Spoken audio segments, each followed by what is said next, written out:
Тік бұрышты параллелепипедтің көлемін табу. Мұнда әрбір тік белгіше ұзындықтың бір бөлігін білдіреді деген жазып қойған.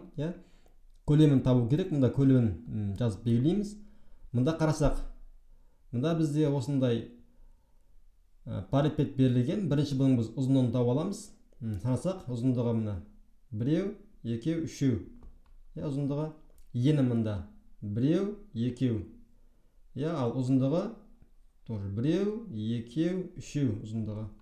Сонда 3 көбейтеміз 2, ол 6 болады. 6 көбейтеміз 3-ке, сонда ол жалпы 18 болады. Жауапты береміз 18 деп. Тексеру басамыз. Мына 3, 2, 3 ұзындықтар дұрыс деген бізге мындай белгі береді.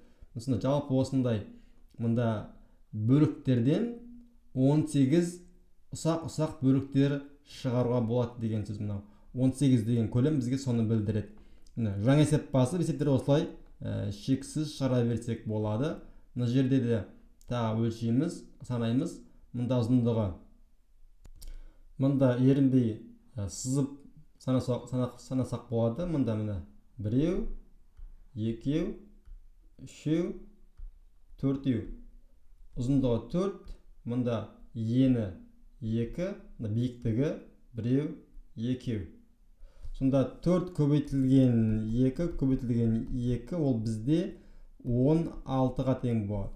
Жауапты мұнда 16 деп енгіземіз. 16, тексеру басамыз. Міне дұрыс. Бұл параллелепипедтің көлемін табу есептері. Жалпы осы 3 өлшем бізге белгілі болса, яғни ұзындығы, ені, биіктігі бізге белгілі болса, онда көлем табу өте жеңіл.